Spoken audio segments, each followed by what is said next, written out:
Frodo? It has taken Boromir. Where is the ring? Stay away! Frodo! I swore to protect you. Can you protect me from yourself?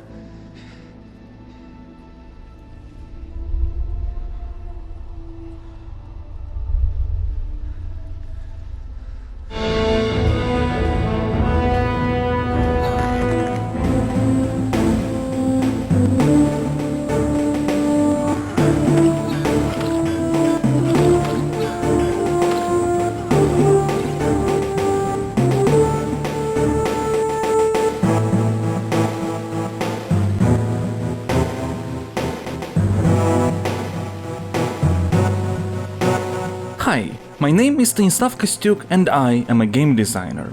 Today we'll dissect the Game Boy Advance version of The Lord of the Rings The Two Towers movie tie-in game released in 2002.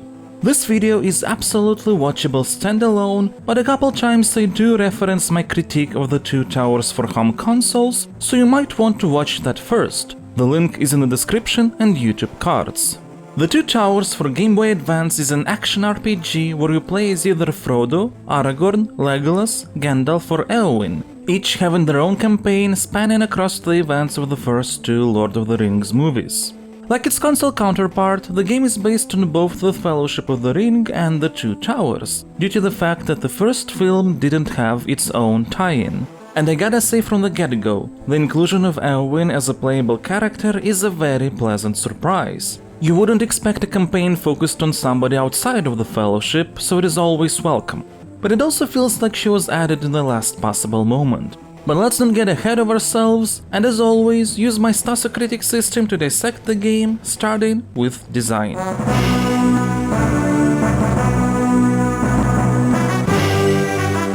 This category has the biggest weight, 4, because how a game is played and structured really defines what kind of experience and enjoyment we get out of it. Like the console version, The Two Towers for GBA focuses a lot on the pillar of combat. Everything is centered around fighting and killing literally thousands of enemies throughout a campaign. However, as an adaptation, the way the GBA version focuses on combat is a bit less misrepresentative of The Lord of the Rings due to the choice of the genre, an action RPG where you have to travel from point A to point B, therefore having this feeling of a sprawling trek towards Mordor across all of Middle-earth.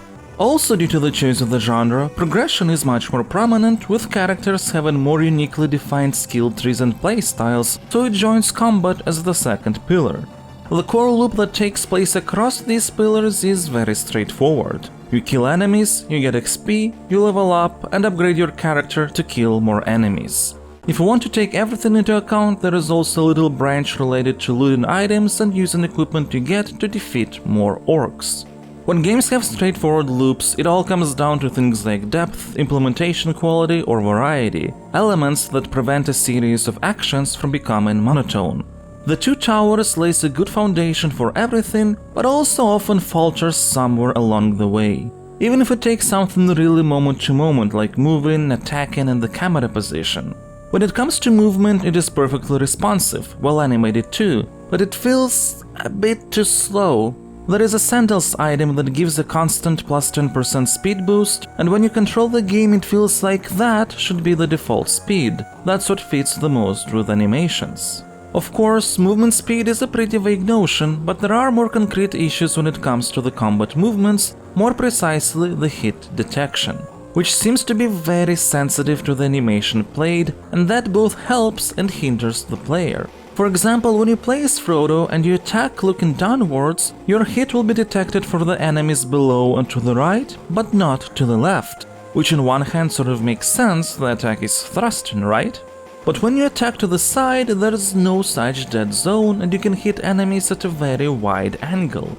Though not as wide as Aragorn, who thanks to the animation of the tip of his sword going a bit above and behind him, has a massive attack range. Of course, it is absolutely fine to differentiate characters by how wide their attack is, but there are so many inconsistencies depending on the animation and the direction you're looking at, it doesn't feel intentional. Likewise with Legolas's arrows, which have aim assist so you wouldn't have to be precise on absolutely every attack, but sometimes the arrow really misses the mark with its assistance. And then there's the camera position. The characters are perfectly centered on the screen, which seems like it should be a good thing, but what it does in conjunction with the UI of the game is block visibility on the lower side. And when you have creatures like Crebain who fly away when you get too close and raise the corruption level, that becomes an annoyance, especially considering that later levels tend to add more of these birds. Admittedly, each of these issues is not big on their own, but they add up. And these little frustrations related to the core gameplay are then joined by annoyances caused by character skills and progression. Every character has a set of active and passive skills separated across several trees, each can hold up to 20 points. Absolutely everybody starts with a point in a healing ability. And of course you can upgrade that ability, you don't want to do that. Because every time you put a point in, not only the amount of health you get back increases, but also the spirit cost. And it's done in such a ratio that with every skill point put in the healing ability, you get less health in return for each spirit point. And then there is Legolas's healing ability, which is not an active skill, but a passive one. If you stay in one place, eventually he will start getting health back. And how fast that happens depends on how many points you've assigned to that ability. So basically, the only reason to put points there is if you're impatient and are tired of waiting, which eventually you will be, and that kind of stuff doesn't feel good.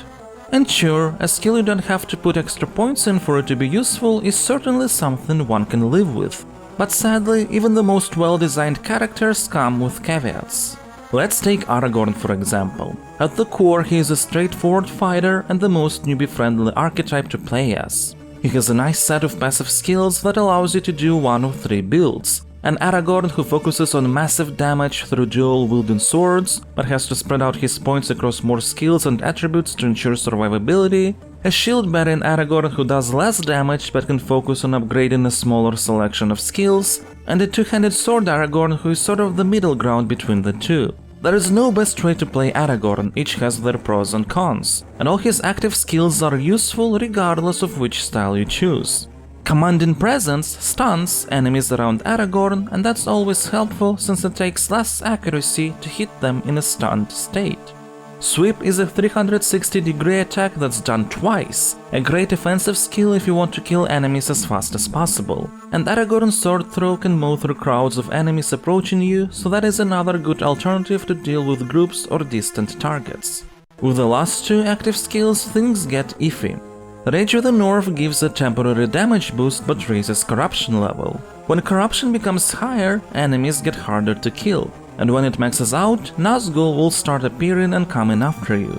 Even though it would have been great if corruption also affected the loot and experience points you get, as a whole it is still a cool mechanic that adds a little bit of spice and helps to balance out some really powerful abilities. Rage of the North though is not one of them. The corruption caused by the skill really cancels out the effectiveness of the damage gained, so you need to put points in the passive ability Numenorian Blood that decreases corruption just to make the temporary damage bonus useful. But this ability also changes Aragorn's animation. Instead of widely sweeping his sword, he thrusts, and that makes him hit less enemies than he otherwise could have had. So you can make this skill work, but only if you invest a lot in it. Another disappointing skill is Call Legolas, and really this applies to all ally skills, like Legolas's Call Gimli and Eowyn's ability to summon Rohan soldiers. Don't get me wrong, these allies do good damage. Should you call them when surrounded by hordes of orcs, they will help out greatly, but you can't make them follow you. Their default behavior is to just randomly walk around until they see an enemy nearby.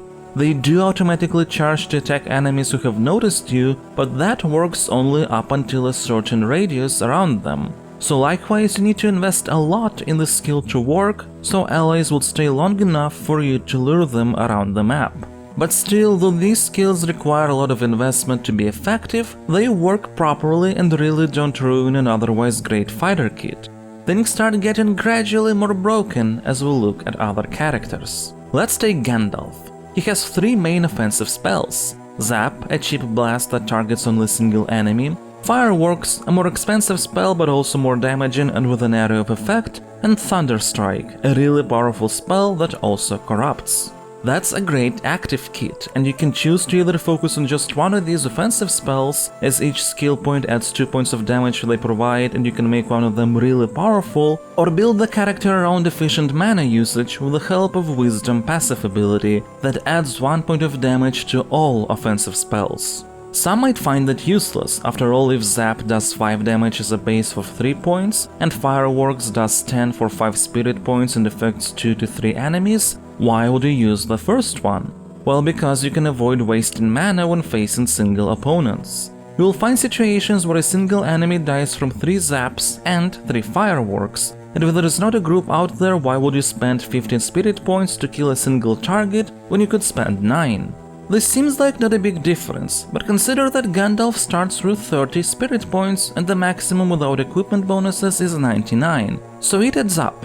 Ultimately, there is a choice in how you handle a magic-focused Gandalf, and that's great. You can even build a fighter-focused Gandalf. He can't equip a shield and doesn't have any sort of parry ability, but he does have a shield spell that he can put around him, and the health of that shield is raised with every skill point.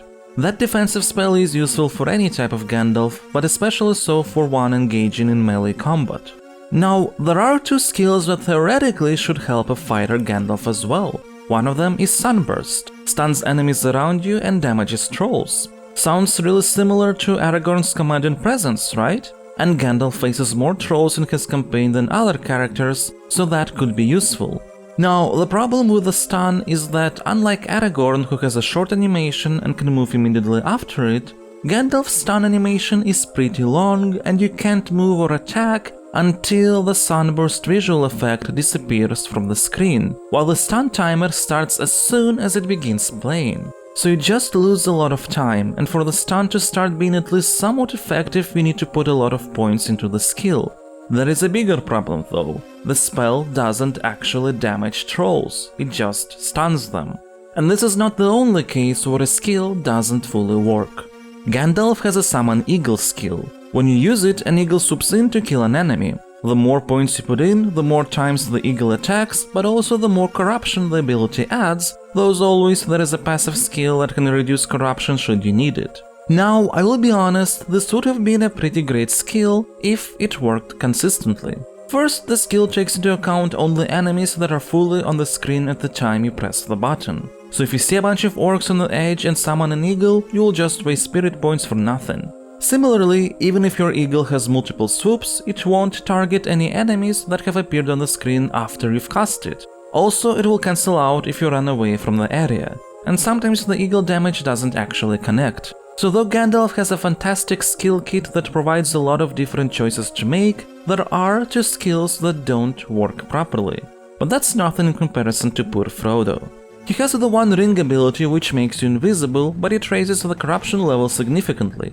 To balance it out, he also has a passive skill Resist One Ring, which with each point put into it lowers corruption received from the ring by 4%. So when you see that alongside Frodo's sneak attack ability, which raises damage when striking enemies from behind, you can clearly see the foundation for a build focused on usage of the One Ring. But Frodo's Resist One Ring ability doesn't actually work. The ring fully fills up corruption in 3 uses regardless if resistance has 0 points put into it or 20, which should decrease corruption by 80%. So because of this, a whole character build is straight up invalid. Most of Frodo's other skills are full of issues too. The snare skill is really interesting in theory. You can set traps to defeat enemies. One such trap shoots out darts in 8 directions. But once the dart hits an enemy, it disappears. This doesn't seem like an issue until you realize that a single enemy eats up 3 darts, which greatly decreases the efficiency of such a tactic in group fights, of which there are many. Frodo's charge skill is terrible to control, doesn't always work when you collide with the enemy, and often the hit isn't detected because the animation isn't sprawling enough for that to happen consistently. He also can throw a knife. Now, when Aragorn throws a sword, he remains moveless until the sword is out of the screen. That's not a problem because the sword has a wide radius and damages everybody on its path. Frodo's knife throw works weirder. It's much smaller and it disappears when colliding with enemies, but the thing with standing in place until the knife gets off the screen remains. This means that if you're very close, you can just spam a knife throw, but if you have missed the mark, you leave yourself vulnerable. It's a pretty weird and not really effective setup. So, unless you do a classic fighter Frodo, the only other real alternative is a gotta go fast, keep rolling Sonic Frodo, which admittedly is pretty fun.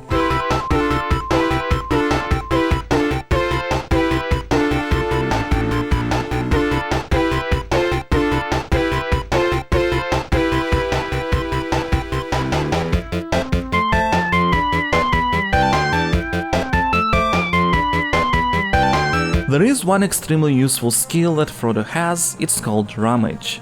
Before I talk about it though, I want to discuss looting in this game. The Two Towers doesn't feature a lot of item types. For example, there are only 12 armor items, 6 head items, 5 outerwear, 4 shoes. You get the idea, the variety of base items isn't that big. But the game does feature a massive amount of modifying prefixes and suffixes, which you'd think would increase the variety of loot items, right? Technically, yes, but prefixes and suffixes greatly decrease the rarity of an item appearing. So when you play as characters like Aragorn, Gandalf, Legolas, you won't find a lot of rare items, which means that most of your loot will be the same old boring basic stuff with no prefixes and suffixes. And that really removes the engagement from finding loot because it's literally just the same things over and over again. Now, while I do believe such a low rarity is an issue, there are characters like Frodo and Eowyn who have passive skills that greatly increase the chances of rare items popping out. And while that is great for them, my Frodo and Eowyn were the most well-equipped fighters among everyone else, you can't transform anyone into a treasure hunter, because there is no way to transfer items between the characters. Technically, you can trade items in multiplayer, but if you want to transfer an item to another character that way, you first need to find another person with the game, join in a session, trade item, leave the game, join in with another character, and only then trade the item back that way. Needless to say, that's not really a reasonable workaround. So yeah, Frodo's Rummage is exceptionally useful, but only just for Frodo. When it comes to characters like Legolas, he also has an absolutely broken skill, but in a different way, it is extremely overpowered. And that's probably one you wouldn't expect, the melee white knife skill. At first glance it seems like it doesn't do much. In fact, after doing research, everybody seems to think this is one of the worst Legolas's active skills ever. You get 4 melee damage as a base, and then 1 additional point of damage for every skill point. Seems like it was planned as a supplementary skill that you can use occasionally in case you get cornered. But Legolas can become a Terminator with this one. This skill has 100% accuracy, 100% chance to stagger, meaning that you will consistently cancel out enemy attacks. Thanks to its animation, it has a very wide area of effect, and it has a very low spirit point cost. Even with just several skill points put into it, you will consistently cut down a lot of enemies in just a few hits, with them having barely any chance to strike back. Seriously, an archer-focused Legolas pales in comparison to this melee beast. There is no point even in talking about his other skills. I mean, they're fine, based on archer it makes sense, but there are no white knives. Also, for the sake of having all details, one of Legolas' skills also doesn't work as described. The summon hawks to stun enemies. You're supposed to get extra hawks per level, but you don't, it's always just 2. Now, finally we get to Eowyn. It's a really great choice to include her in the game, but as I've mentioned at the beginning, it feels like it was a last-minute addition. There are 2 reasons for that. First, in terms of skills, she's mostly an amalgam of different characters. Double Strike is essentially Aragorn's swipe, Princess of Rohan is the same as his command and presence. Defending Fury is like Aragorn's Rage of the North skill, only changes defense instead of damage. Eyes of Rohan is Frodo's Rummage, and Shield Bash is essentially Legolas's White Knives, only much worse. It costs more spirit points, doesn't have 100% accuracy, and the stun is very short, to the point that it is less effective than the stagger animation consistently caused by White Knives. Even if you put a lot of points into this skill, you might fail to kill low-level enemies with it, and while I do appreciate Shield Bash for trying to be more balanced, I think it went too far the other way. Also, Eowyn's Ferocity skill that should restore spirit points upon killing enemies doesn't work. Yes, another one. Nothing happens upon an enemy's death, and change you might see is actually spirit points getting restored on their own speed, and that greatly reduces efficiency of an Eowyn that would like to focus on active skills. And the second reason Eowyn feels like she was included in the last possible moment is her campaign. It is at least 2 times shorter than campaigns of other heroes. To balance out that there is much less maps, the game sends many more enemies, and that sort of pushes you to build your character in a particular way, mainly using Princess of Rohan that stuns enemies for a considerable amount of time. I wouldn't say that this stun is Eowyn's best skill, but it certainly is the most necessary one. You will have a difficult time surviving the hordes of enemies without temporarily disabling them. There is not much you can say about the levels themselves. They're fine. Most of them are about traversing various environments from point A to point B. Sometimes additional elements are added, like in Moria you often have to find switches unlocking doors, but the principles remain the same, you need to find a way through.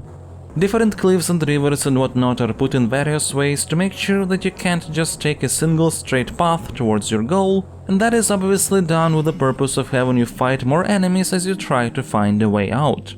Sometimes there's some variety added to the process, like as Eowyn you need to find 3 lost kids, sometimes you can find secret areas with treasure, but there is not a lot of that here. Regardless, the maps do their purpose well, and that is, engage enough in the process of finding a way out so you would fight enemies. What is a bit sad, but I'm pretty sure that's for technical reasons, there are only 4 save slots, and 5 characters to play as. 6 even if you count Gimli, who is only available in multiplayer. Which is really just about you going through maps of the main game together with a friend, only with an increased amount of enemies.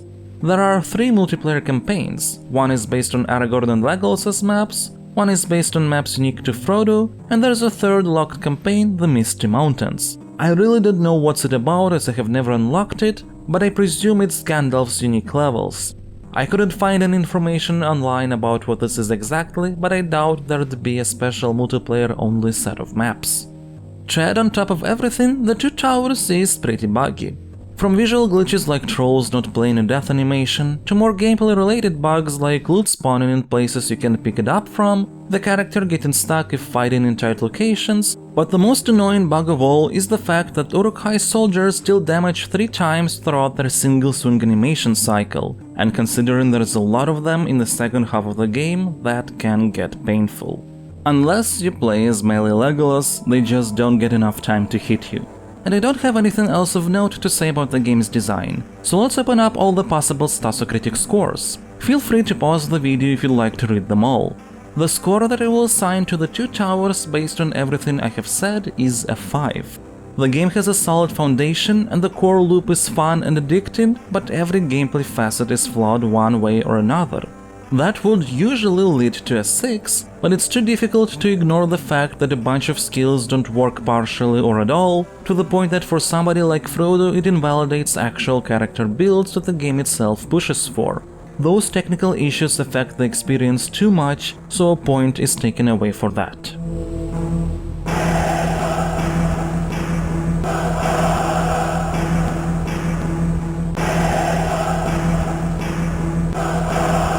Now let's talk about context.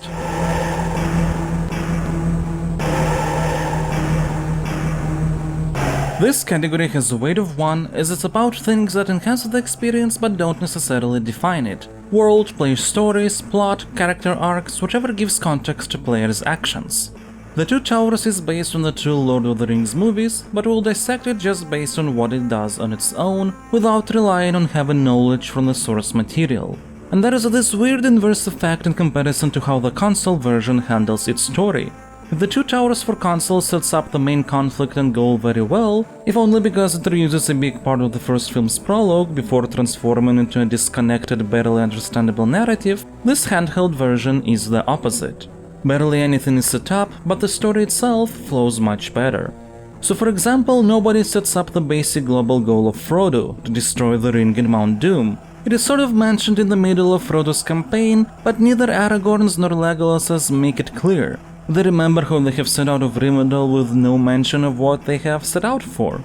The game also never sets up the main antagonists, Sauron or Saruman. Sauron is mentioned only once or twice in the entire game, his connection to the Eye, which is a prominent gameplay mechanic never explained unless you already know it. Saruman has a bit more presence, but even then when characters mention him, it sort of comes out of the blue.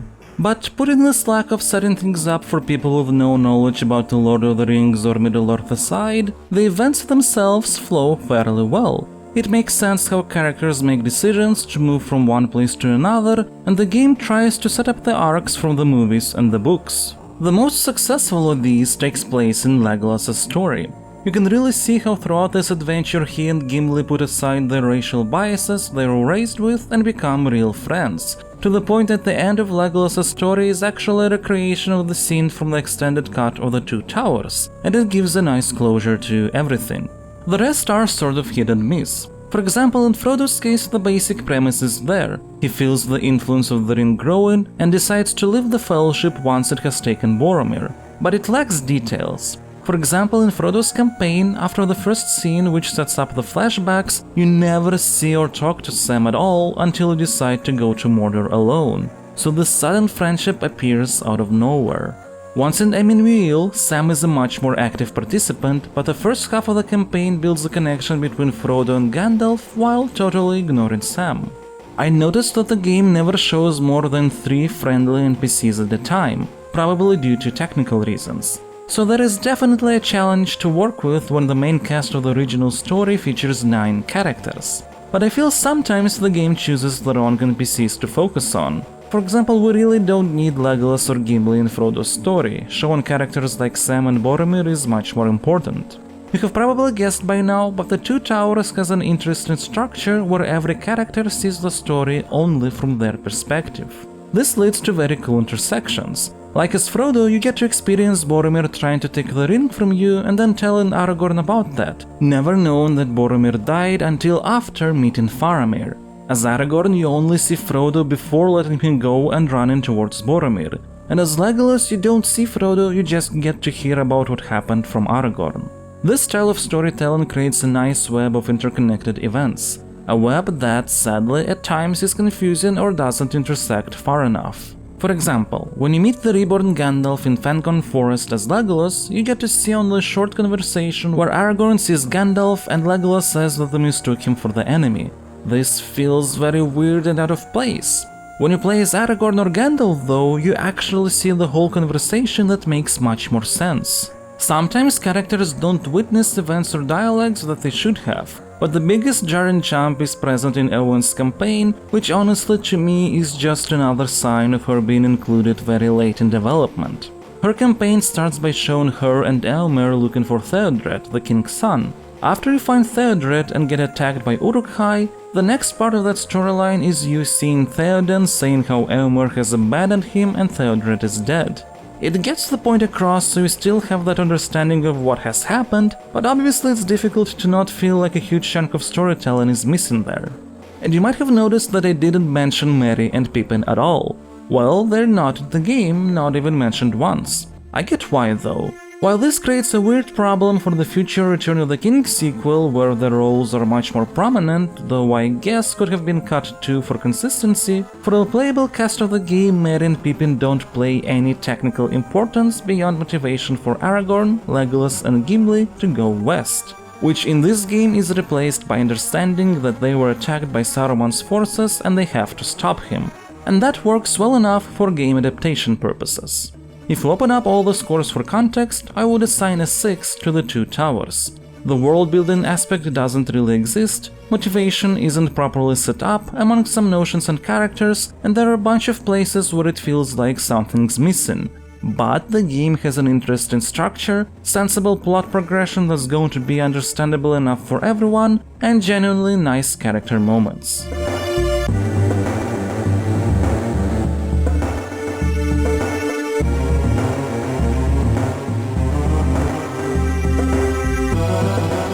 Let's talk about aesthetics now.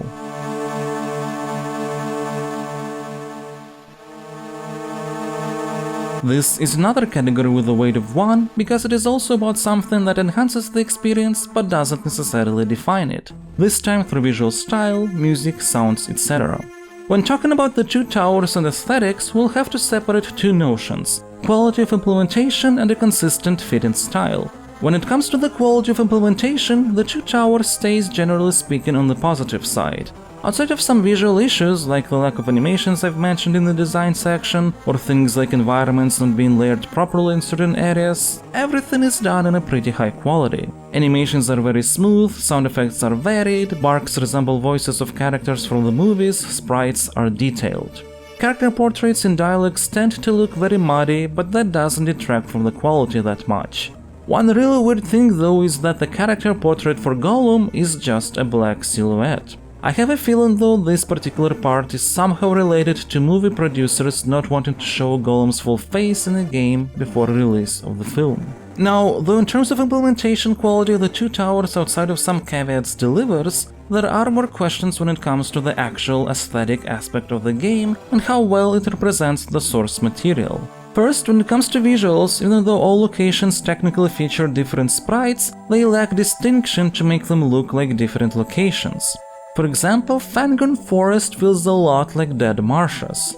Rohan doesn't feel distinct enough from many other locations you visited before, even though it is supposed to represent vast plains. It all can feel pretty drab and lifeless. Then there is the music. Now, the game features Howard Shore's music only for tracks from the first movie, and even then not for every location or situation.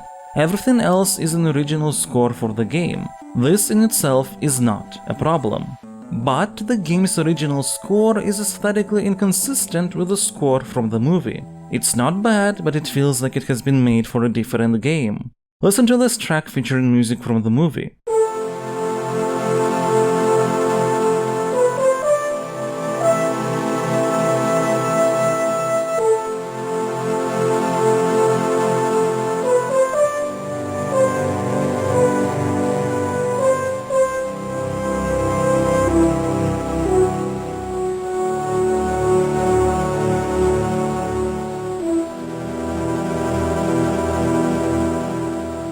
Now compare it to this original track that plays in the very next location.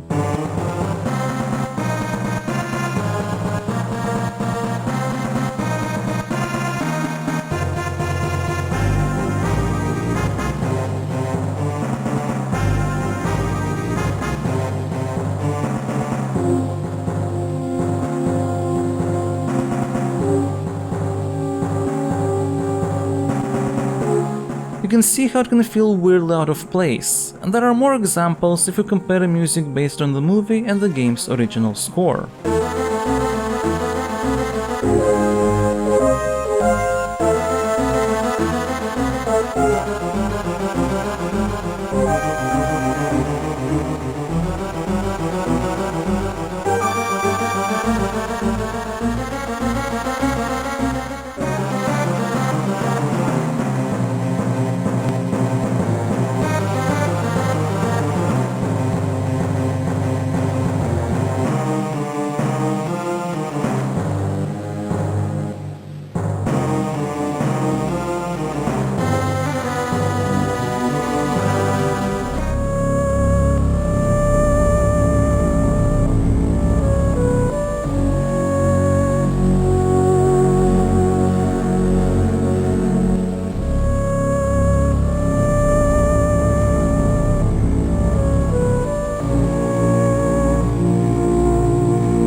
Let's open up the scores for aesthetics. Based on everything I have said, I will assign a score of 8 to the Two Towers. There are several unpolished elements, but generally speaking the game looks and sounds good, but it also feels somewhat inconsistent in its representation of the source material.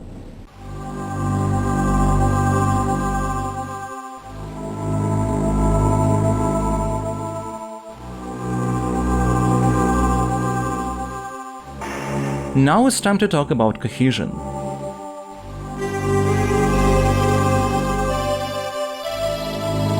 This category has a weight of 2 and it's focused on how well all different elements of a game connect together into a single, wholesome, cohesive experience. A big factor for this category is for a game to not do something just because it's a game. It must make holistic thematic sense. Now, The Two Towers definitely has a lot of sad gaminess, because it just keeps sending enemies at you for gameplay purposes regardless if it makes much sense or not. That said, the GBA version fares much better than the console one in utilizing the strengths of The Lord of the Rings. A good example is the corruption level affecting combat difficulty and how it fits with the Eye of Sauron and him constantly searching for the ring, with powerful actions bringing more attention. Or skill trees taking character traits into account. For example, Gandalf can summon eagles, an obvious reference to GBA here. Frodo has a lot of skills related to the more elusive nature of the hobbits, hiding, escaping, ducking. Aragorn being able to summon Legolas, and Legolas being able to summon Gimli, representing their friendship. Aragorn and Eowyn both have bonuses that raise damage against Nazgul, which fits their actions from the story. All this leads to a feeling that when you're playing a character, you are actually playing as the respective person from The Lord of the Rings, not just a set of mechanics with the Lord of the Rings skin. There are some weird things, like I would expect Frodo to not be able to equip shoes, but he can do that. Still, if we open up all scores for Cohesion, I will assign a 7 to The Two Towers. It does a bunch of things just because it is a hack and slash game, so it needs to have them, but it fittingly wraps the Lord of the Rings elements around its gameplay mechanics.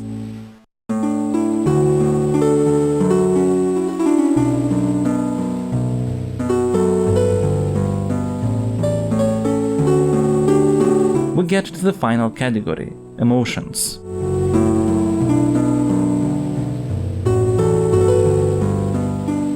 This is the most subjective category of Stasocritic, but it also has the second biggest weight, 3.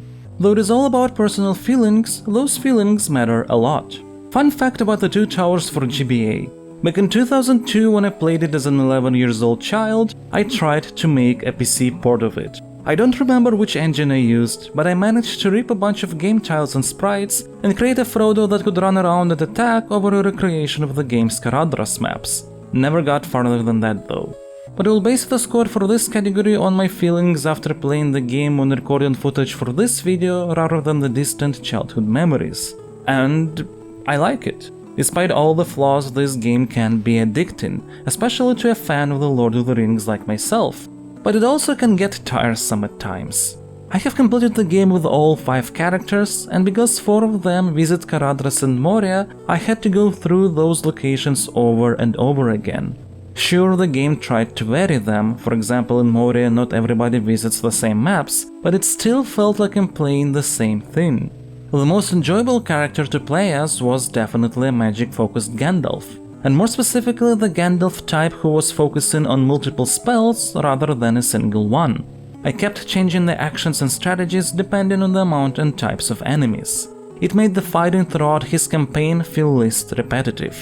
With the other characters, gameplay sort of stays the same once you figure out your build, and it can get tiresome doing the same things over and over again. This is why, if we open up the possible scores for emotions, I will assign here an 8.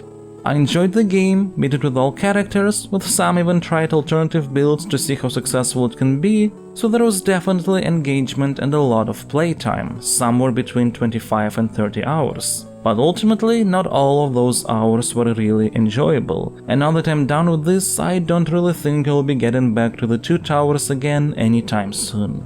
Let's summarize everything.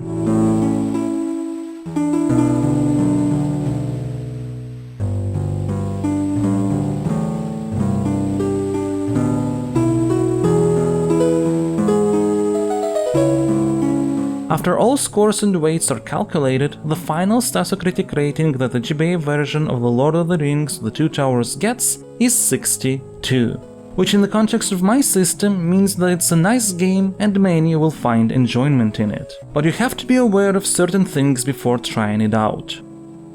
If you're a fan of The Lord of the Rings, you might have a lot of fun here. If you want an isometric hack and slash to spend some time in, you might like it or might not, depending on your expectations. Ultimately, there is fun to be found here, you just have to decide for yourself if it is for you. By the way, did you know that The Two Towers also had a movie tie-in for mobile phones? If you're interested in checking it out, there is a link in the description and YouTube cards.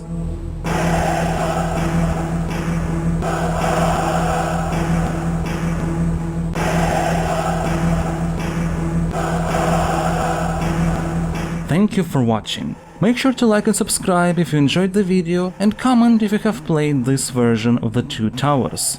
A special thank you goes to my patrons. Their support helps a lot. If you like what I'm doing, please consider supporting my campaign at patreon.com/farlands. Thank you.